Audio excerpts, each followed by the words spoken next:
안녕하십니까. 교육학 박사 이종태의 교육이야기 사람 사는 세상 13번째 시간이 돌아왔습니다. 감사합니다. 예, 자 이제 학교에 보내는 길과 학교에 안 보내는 길 중에 훨씬 더 많은, 그거는 이제 99%라고 했던 예. 그 부분은 아직 얘기를 안 했고요.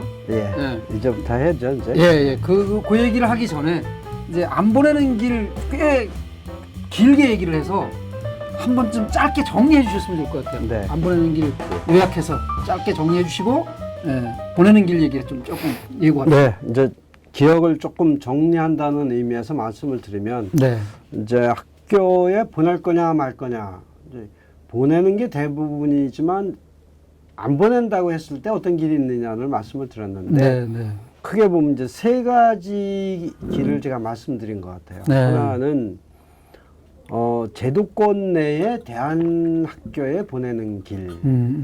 어떻게 보면 이제 학교에 보내는 것의 일종일 수도 있어요. 네, 예. 안 보내는 길은 아닌데 학력도 그러나, 인정이 되고. 예, 뭐 추석, 학력 모든 게 다 인정이 일반 학교에 거의 같으니까. 네. 다만 거기서 배우는 내용이 입시 위주의 교육보다는 아이들의 다양한 감성과 경험을 체험을 중시한다. 네, 뭐 이런 얘기인데 네. 거기에도 이제 두 가지 종류의 학교가 있다고 그랬습니다. 하나는 정규 학교라고 볼 수 있는 특성화 중학교, 특성화 고등학교. 특성화. 또는 이제 초등학교도 그런 학교가 생겼다고 그랬죠. 네. 형식은 일반 학교하고 똑같은데 그 안에서 대안적인 내용의 교육을 한다.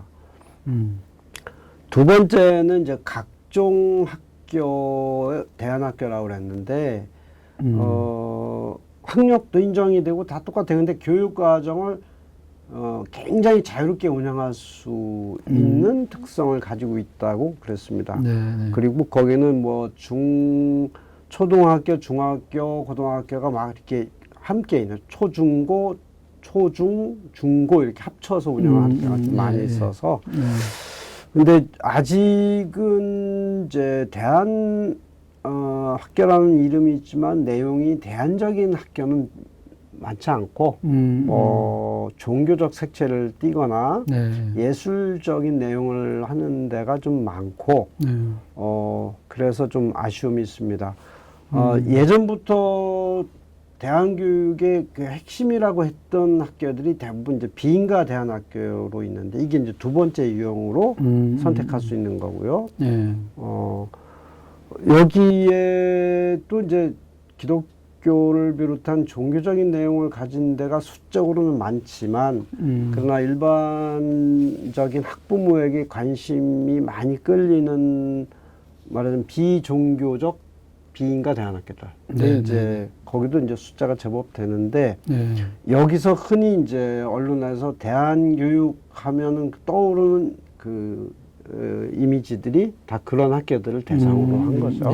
자유로운 체험과 또 아이들의 어떤 프로젝트 중심의 이렇게 여러 가지 학습 활동 이런 것들이 이제 주된 특성을 가지고 있습니다만, 뭐 그 학력 인정이 안 되고 또 부모가 모든 비용을 다 대야 되니까 경제적 부담도 되고 하는 그런 단점이 있습니다. 이들 학교가 이제 법적으로는 현재 불법인 상태가 있어서 이걸 해결하고자 작년 12월 말에 국회에서 이제 이들 기관이 학력 인정은 아니지만 교육기관으로 인정을 받을 수 있는 길을 이제 마련한 게 그게 이제 등록제 법안이라고 하는 건데, 대안학교가 아니고 대안교육기관으로 이제 교육청에 등록할 수 있게. 지금 시행령을 만들고 있는데 조금 쟁점이 적지 않습니다. 그래서 순탄하게 될는지는 지켜봐야 되는데, 순조롭게 되면 이제 내년 상반기부터 이제 등록을 할 수 있게 되죠. 근데 거기를 등록이 안 되는 기관들이 많을 것 같아서 걱정입니다. 그런 학교들은 또 어떻게 할 건가.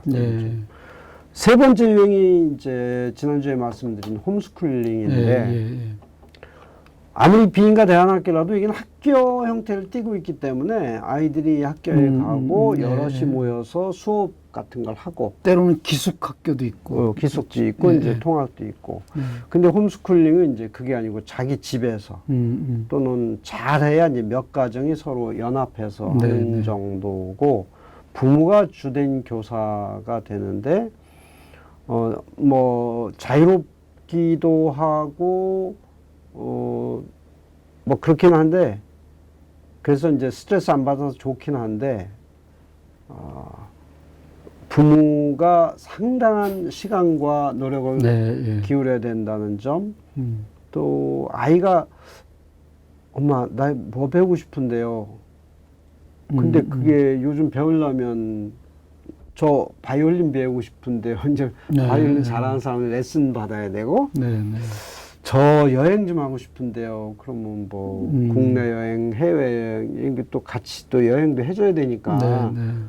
비용도 만만치 않죠. 뭐꼭 같이 해줄 필요는 없죠. 혼자 보내도 되잖아요. 뭐 요즘 이제 조금 크면 네, 그럴 네. 수도 있는데 그래서 이제 그 홈스쿨링 비용을 좀 많이 들어야 되지 않냐. 네, 그래서 네.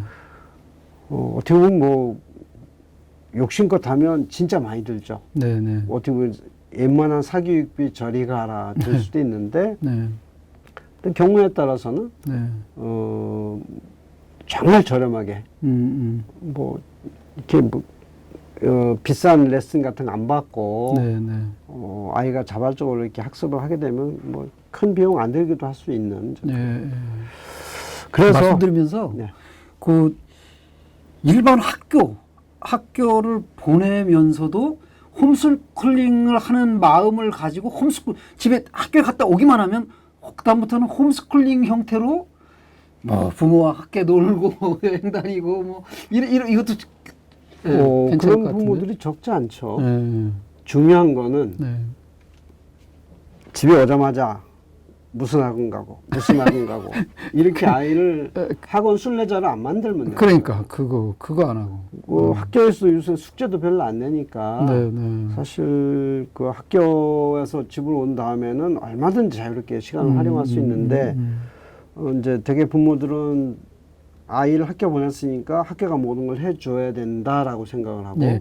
예를 들어서 부모님들 중에 자기는 교육 전문가는 아니야. 그래서 어떻게 가르칠지는 몰라. 홈스쿨링 한다고 그럴 때 어떻게 할지는 몰라. 그런 분들에게 그냥 놀아주는 거 아니면 여행 다녀주는 거 무슨 그런 프로그램 뭔가를 소개할 만한 자료나 그런 게 있을까요? 아니면 간단하게 이 박사님이 얘기해 주실 수 있나요? 뭐 지금 그런 자료가 딱 정리되어 있는 것 같지는 않은데 네. 좀 찾아보면 네. 아이와 부모가 함께 할 수 있는 다양한 프로그램들을 소개하는 책자나 정보는 네. 아마 어렵지 않게 구할 수 있을 네, 거예요. 네, 네. 제일 중요한 거는 네. 우리 아이가 학교에서 성적 상위권을 유지해야 된다. 뭐 아니면 인서울 대학을 가야 된다. 이 욕심만 없으면 되는 거예요. 네, 네, 네. 그래서 아이가 진짜 원하는 게 뭐냐. 네. 그다음에 아이가 진짜 좋아하고 잘하는 게 뭐냐. 네. 이런 것에 관심을 갖고 툭툭 던지면서 그 아이가 그 일을 할 수 있도록 기회를 허락해 주는 거야. 이게 네. 가장 중요한 거야. 그렇게 했는데도 하여간 그런 식의 그 학교 안 보내는 그런 거 뿐만 아니라 아예 수업이 없다? 그런 매트스쿨? 이런 데서도 다 4년제 대학을 미국에서 갔다는 네. 그런 게 있는 거니까. 네. 뭐, 공부는 네. 사실은 아이가 해야 하는 거지 네, 네. 가르친다고 하는 게 아니다. 네. 이거를 어른들이 정말 유념해야 되는 거죠. 그걸 부모님들이 이해하기는 체득하기는 막상 이론적으로 그냥 남의 사랑방에 모여서 막 얘기할 때는 할 수 있는데 내 애를 그렇게 하기가 근데 쉽지가 되게 않죠. 보면 아이들이 굉장히 그 공부는 무조건 싫어하고 노는 거 좋아하고 네. 부모가 원하는 것하고는 반대 방향으로 가잖아요. 네, 네. 왜 그럴까? 본래 애들이 그렇게 반항적인 기질이 있을까? 뭐 이런 생각이 드는데, 뭐 그냥 교육학자로서 이렇게 좀 네. 말씀을 드리자면, 어려서부터 자라온 환경과 경험이 그런 습성을 만들었다라고 봐요. 그렇죠. 그 걔를 보면서 내 생각을 해보면 내가 옛날에 저랬어. 그게 나오죠. 그러니까 이제 어려서부터 굉장히 자유롭게 크게 하고 예. 아이의 자발성을 중시하는 쪽으로 이렇게 쭉 해왔으면, 근데 이제 학교가 굉장히 좀 방해물이 되긴 하지만 네. 아이가 커서도 스스로 자기가 한 말과 행동에 대해 책임을 지는 습관이 되면서 예. 그렇게 뭐 막무가내로 그냥 게임에 몰두한다든지 그러지는 않을 것 같아요. 네. 물론 이제 홈스쿨링 사례를 보더라도 어떤 아이는 이 게임을 끊지 못해서 굉장히 좀 애를 먹은 아이도 있습니다. 네. 뭐 그런 책도 있는데 네. 그러면서도 이제 또 그 아이 나름 훌륭하게 이제 성장을 했는데, 네. 네. 그러니까 뭐 홈스쿨링을 한다고 그래서 또는 대안학교에 보낸다고 그래서 뭐 왜 문제가 안 생기겠어요. 예, 그것도 예, 예. 적절하게 슬기롭게 아이하고 이 협의하면서 그걸 극복해 나가는 게 이제 중요하겠죠. 예. 뭐또 사춘기를 다 걔들도 다 겪는 거니까 또 예. 그때는 문 쾅 닫고 그냥 뭐 예, 토라지기도 하고 그렇죠. 이제 그때는 또 하는 거죠. 혼자 네. 충분히 시간을 갖게도 만들고요. 네. 어쨌든 이제 이런 세 가지 길이 있어서 네. 한번 좀 여러모로 검토도 해보고 네. 관련 책들도 많이 있으니까 뭐 같이 네. 읽어가면서 아이하고 네. 네.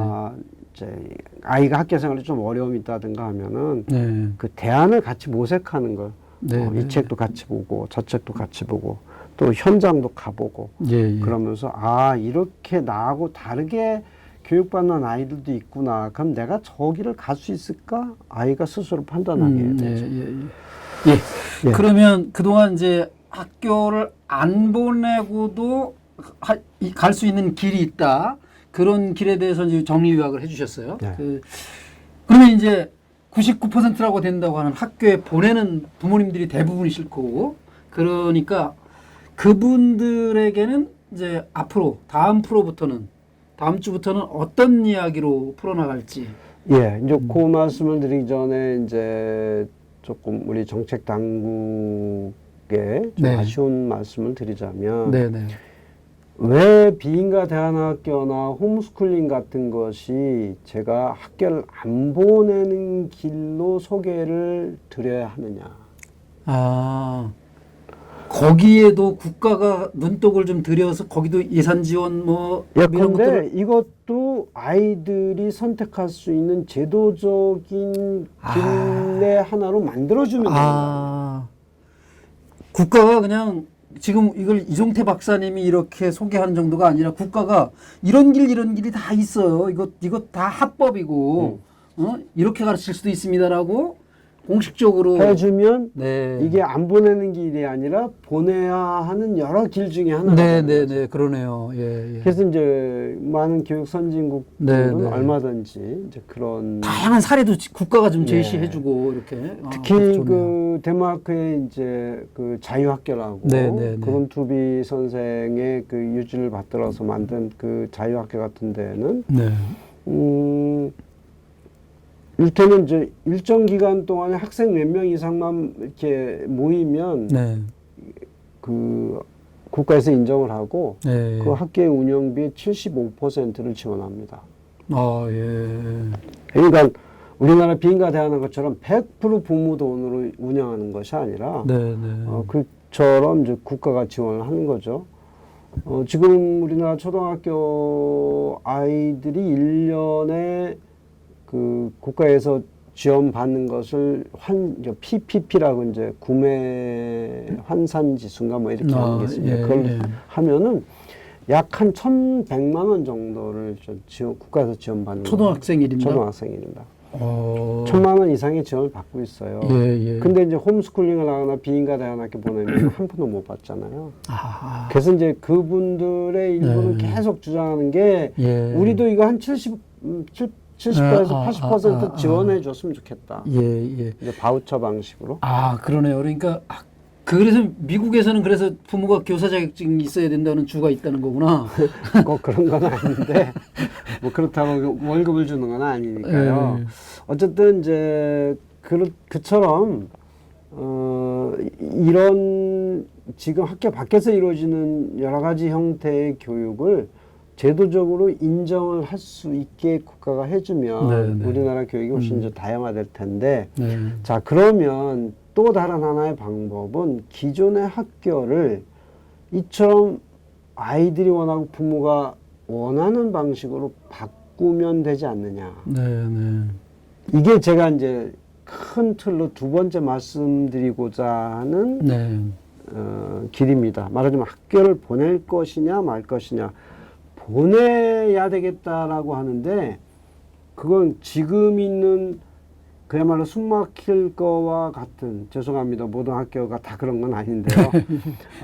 그런 학교를 무조건 보내자는 얘기가 아니고 네, 네.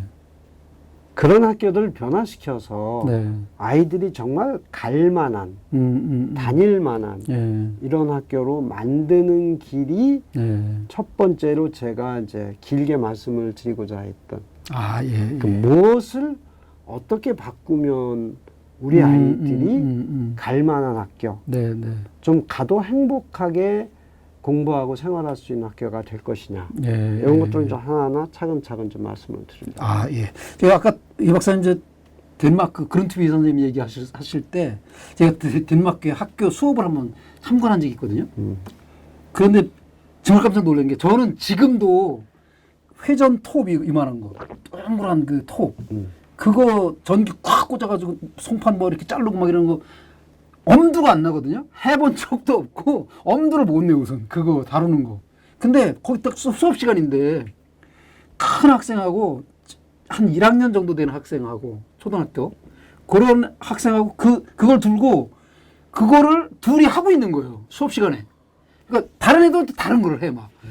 야, 우리는 그렇게 학교에서 배워본 적이 없어서 그러니까 실생활에도 막 써먹을 수도 있고 애들이 너무 겁난다고 그냥 막 위험하다고 못하게 하고 막 이러는 거는 있었지만 그래서 좀 일반 학교들이 99%가 다닌다고 하는 일반 학교들이 그렇게 지금까지 뭐 대한교육기관이나 대한학교처럼 홈스쿨링처럼까지는 안 되더라도 정말 가서 숨 막힌다 소리는 안 나올 정도로 예, 그런 학교가 좀 될 수 있도록 하는 길을 좀 함께 이 박사님은 제시 좀 해주시고 함께 고민하는 그런 시간을 이어나갔으면 좋을 것 같습니다. 네, 그렇게 하겠습니다. 네. 기대해 주십시오. 예, 다음 프로를 기대해 주십시오. 예, 지금까지 교육학 박사 이종태의 교육이야기 사람 사는 세상이었습니다. 시청해 주셔서 고맙습니다. 고맙습니다.